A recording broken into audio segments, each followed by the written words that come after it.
I started in 1973. And I was pretty young, somewhere around the 13, 14-year-old age. That was behind the drug and alcohol curtain, so it stays a little bit on the vague side. And I started teaching very shortly after I began practicing because there was something so intriguing about yoga. So whenever I find something really worthwhile, I just have to turn somebody else onto it.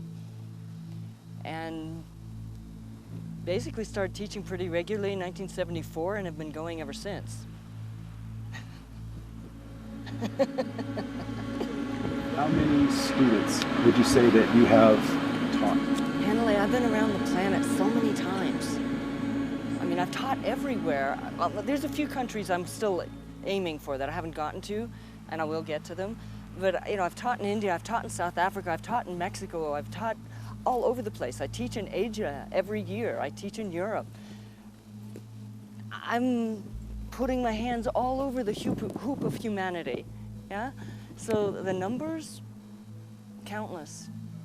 I am really determined to reach as many people as possible in humanity, not in a certain country, because I want to seed humanity with the tools to make a difference in their life. For anybody who has enough curiosity to explore the question of, what am I doing here? What am I going to do with this life that I have besides pay bills?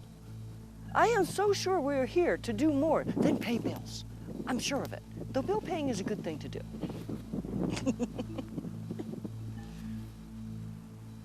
In your latest book, Fierce Medicine, which is awesome, by the way. Thank you. You talk openly and candidly about healing in a way most people are unfamiliar. Through your work, what are some of the biggest public misconceptions you've been able to dispel? I can't is the biggest public misconception. And people come to me with their fears. I can't do yoga because I'm too stiff, or I'm too much of a guy, or I'm too old, or I'm too fat, or I'm too busy, or I'm a mega athlete and I don't have time for another discipline. And it's so not true. It's like, if you're alive and if you're in a body, Forrest Yoga will serve you in a tremendous way. It does not matter where you're starting. And what I ask people when they bring to me their fears is, can you trust my experience and my skill level to meet you where you're at and work with what's appropriate for you, instead of you having to meet me at my level of expertise? That's not sensible. It's like a student gets to be where they're at. And it's up to the teacher's talent to find what works for them. And that's the bottom line, is what works for this person.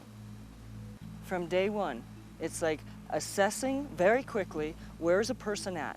And then finding poses that they can do, and then build on from there.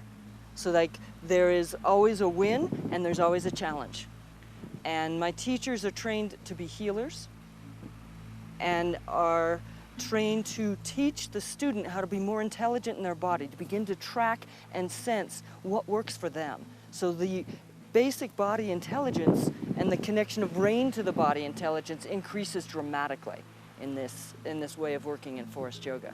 And it's pretty amazing. It's so exciting to see people get turned on about finding themselves and finding different parts of themselves. And then it reads into everything else that they're doing.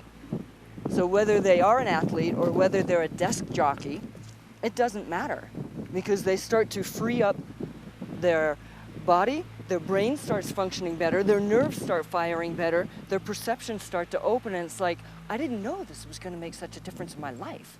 And that's part of the gift of Forrest Yoga, and that's part of my spirit pledge, is to bring that kind of healing to the hoop of the people all over the planet, is to give humans the tools and the skills to use them to make a life that they're proud of.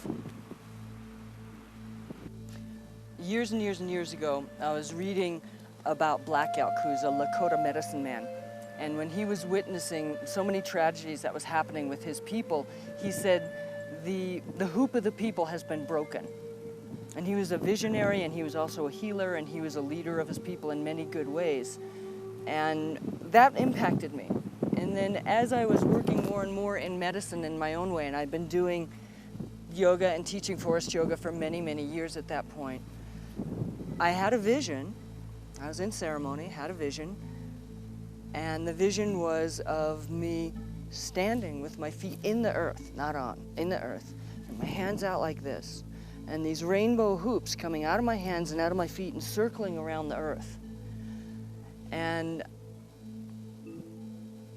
when I was having it, I was sitting there holding my pipe, and I put tobacco in my pipe. I don't use psychotropics. And I'm like looking, and it was like, I'm sitting over the Columbia River, right? I'm sitting in a pile of rocks, and I'm just looking at this thing that was just like huge in the sky over the river.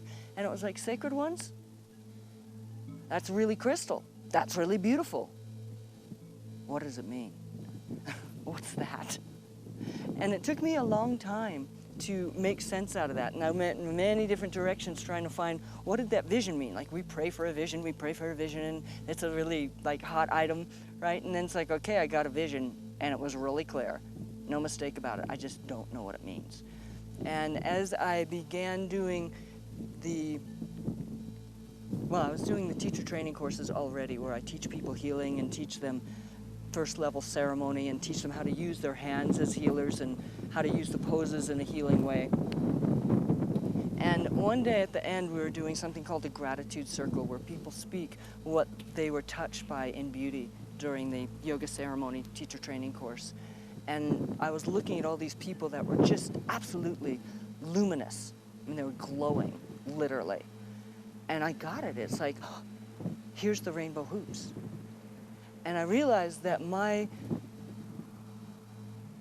quest was mending, healing the hoops of the people.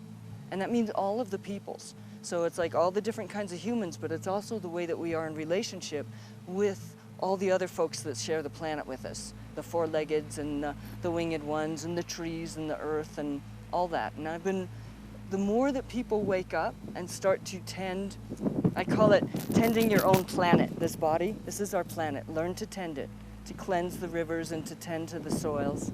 And then we can expand and get a little more generous of heart to begin to tend to this beautiful planet that we so depend on. That's, in short, mending the hoop of the people. And it sounds really, really big, and it is really, really big, and it can come down to something like, can I teach you how to breathe deeply? Because that will make a huge difference in your health, in your clarity of thinking, in your overall moods. You'll just feel better, because when you oxygenate your blood, everything works better.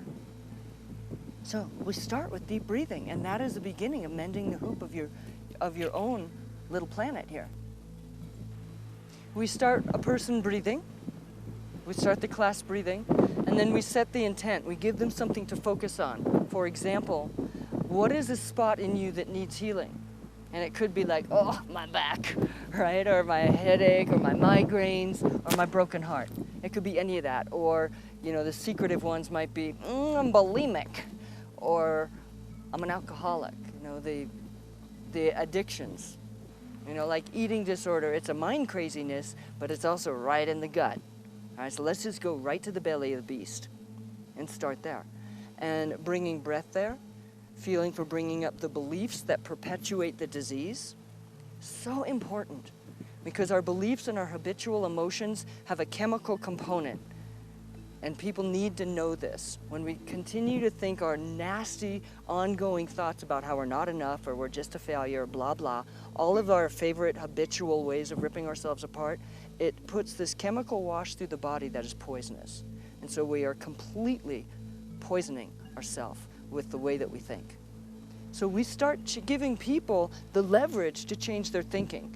And how? Changing your breathing, starting to move in this deep conscious and building intelligent way, switching out of thinking, that kind of thinking, that habitual crappy thinking, into building intelligence through feeling, through tracking through what you're feeling in your body and using that as information to inform your next move. Because we are made to move. And a lot of our internal and mental and emotional systems are made to use movement as a cleansing. And so we have become so stagnant. right? We sit at desks for hours and hours and hours, and then maybe exercise for 20, 30 minutes a day, and we're actually made to move most of the day. And so our body's own cleansing systems are backing up, and we're creating a lot of swampiness and toxicity just from our own stagnation. So we get them moving, and then we teach them how to move in a way that they start to explore their own range of motion. And it doesn't matter what stiffness or injured level we start with. I work with people that are mega athletes. I work with people that are super, super sharp and hand-eye coordinated, like my fighter pilots that I've worked with, which I just love working with the military. And I've worked with people that have been very, very damaged and are in wheelchairs, and sometimes their attention is there and sometimes their spirit's gone far away. And what we start with is breathing. I remember working with this one young man in a wheelchair. He was gone, coughing, and when he wasn't coughing, he was drooling. I mean, really gone. And I put my hands on his ribs and put my nose right by his ear and started breathing really strongly with ujjayi, which is kind of sounds like the wind. And he started breathing with me. And it's like, oh, there you are. There you are. You know, and then he started breathing more, and then he coughed up all this gunk that was sitting in his lungs, and then he could breathe some more. And this was one of those people that was like so badly injured that he was barely in his body, a few minutes a day. So it can be anywhere in that span of humanity. I've worked with people who live in wheelchairs. I work with people who are Olympic swimmers. So who is this Forrest Yoga good for? If you're in a body and you're alive, this will benefit you, because it will enrich your life. And who doesn't want that?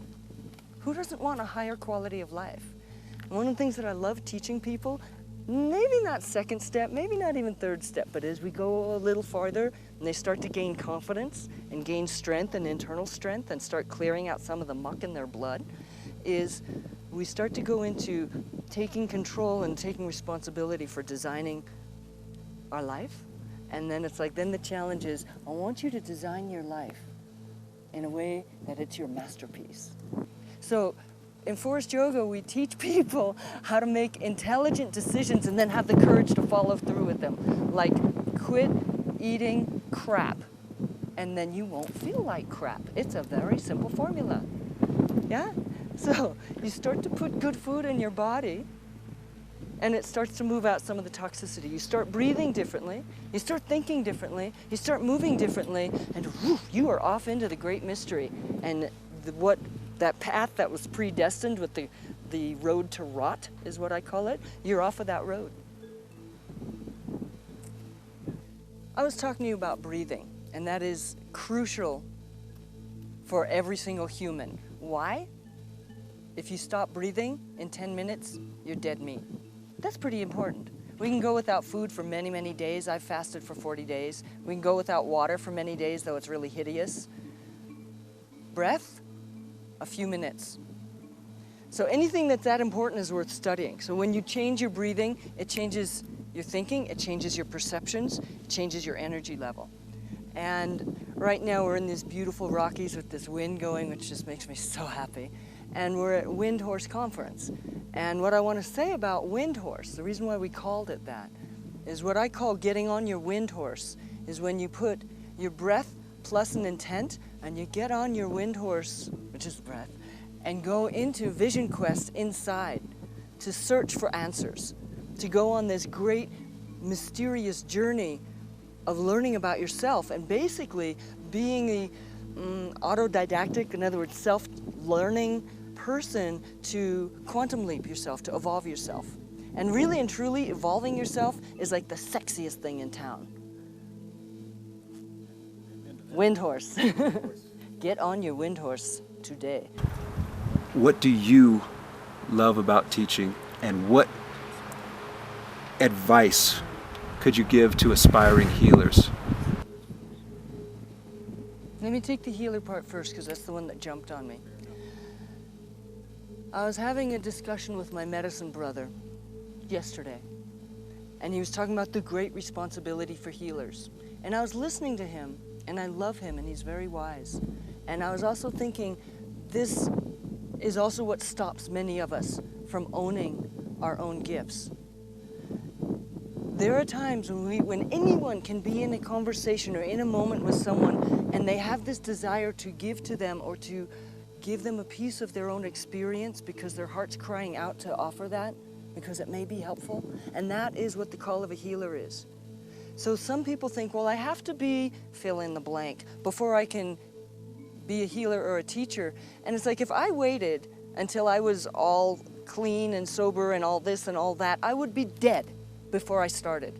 And there would be many, many people that would have missed out on some really treasured teachings, including me exploring and fumbling through my own way, looking for a road through my own challenges. So when you have that desire to reach out and say, I have something that really worked for me, will you give it a shot? That's the call of a healer and a teacher. Don't wait.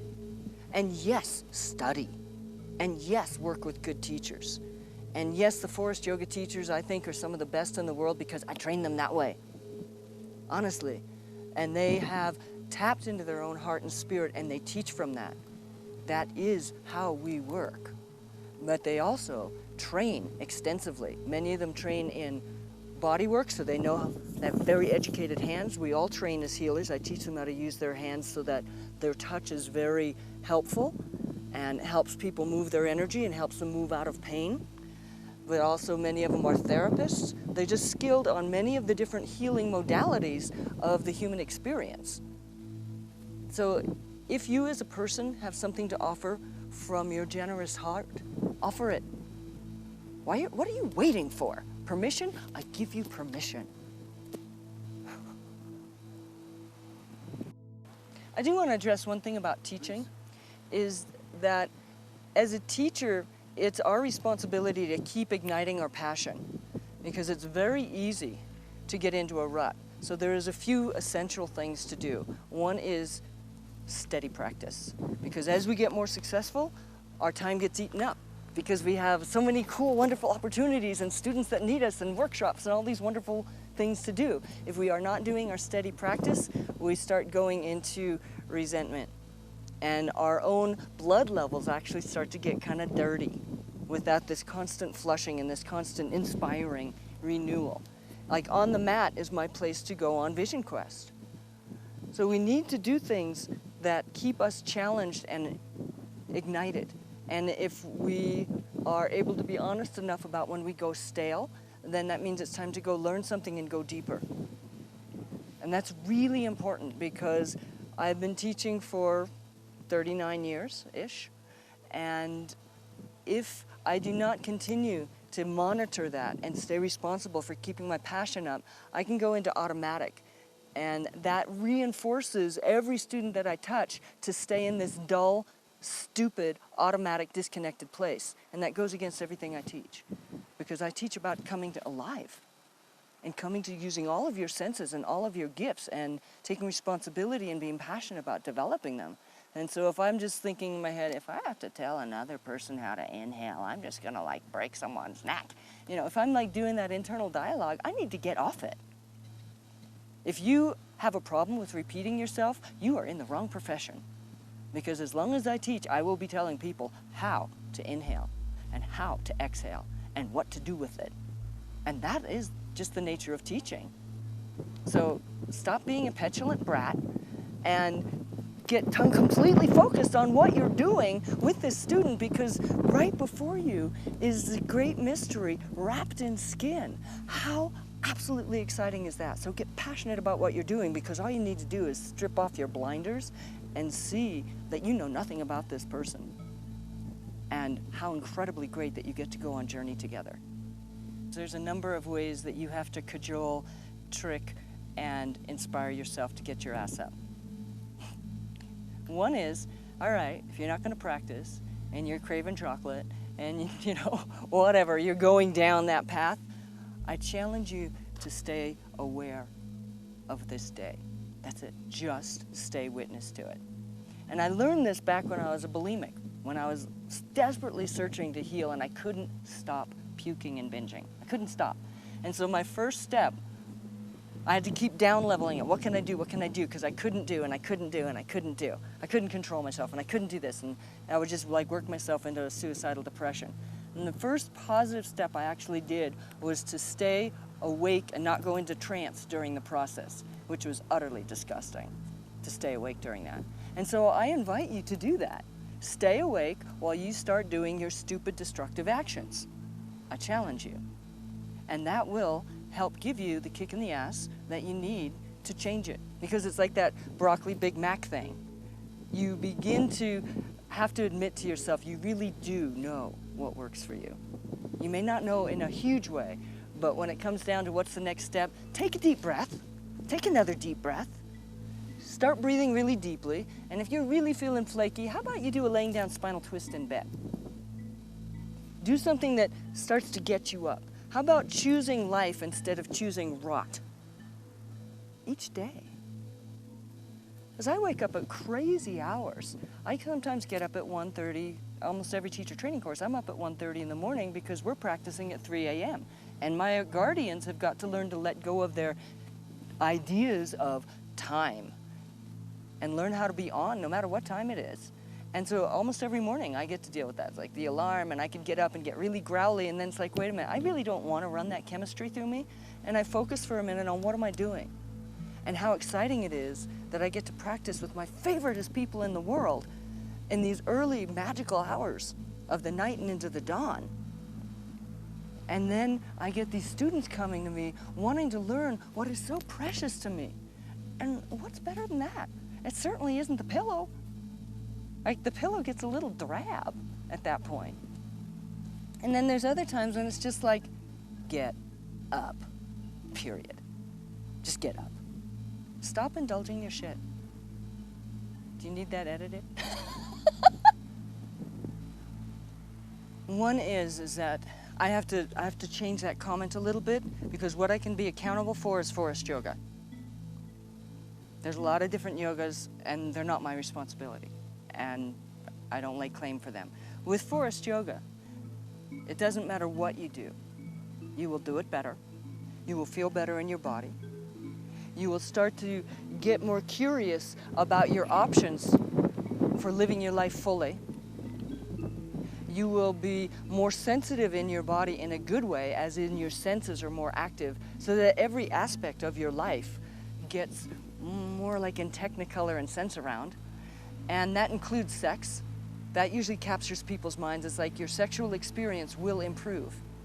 So when you begin to use this practice in a healing way, and you've had trauma to a certain part of you, or just some sort of shutdown, like a lot of people have a lot of low back and pelvis shutdown just from sitting for so many hours a day. And then some of us have had other kinds of trauma or sexual humiliation or embarrassment, so this area is really shut down. And this practice is designed to free up those parts of our body and our emotions, so that we can actually have a full-on experience in whether it's being able to taste our food without having to put all this garbage on it to get through our own dullness, or in connecting to another human being and having the deep, heartfelt, soul-felt pleasure to connecting to them sexually and having a full-on experience and full-on orgasms instead of having to fake them. What else can I say? It's like if you're into athletics, you will become better at them, because this will teach you how to use your body and your energy and your breath more intelligently. If you are a great thinker, or you want to be one, you must learn how to breathe, because your brain does not function with oxygen. So this isn't just for athletes, or it isn't just for anybody. This is a practice designed for a human who wants to make a difference in their life, who wants to live a life that is rich and fulfilling and exciting, and sometimes really scary. Because when we start looking at the things that we've been hiding from, it's scary, but it's really exciting to actually go after it, knowing that there's healing there. And every time you work a scary healing inside, you reclaim a part of yourself, and there's more of you. And your soul starts to get bigger and more stretched out. And our spirits need this kind of exciting, evolving adventure.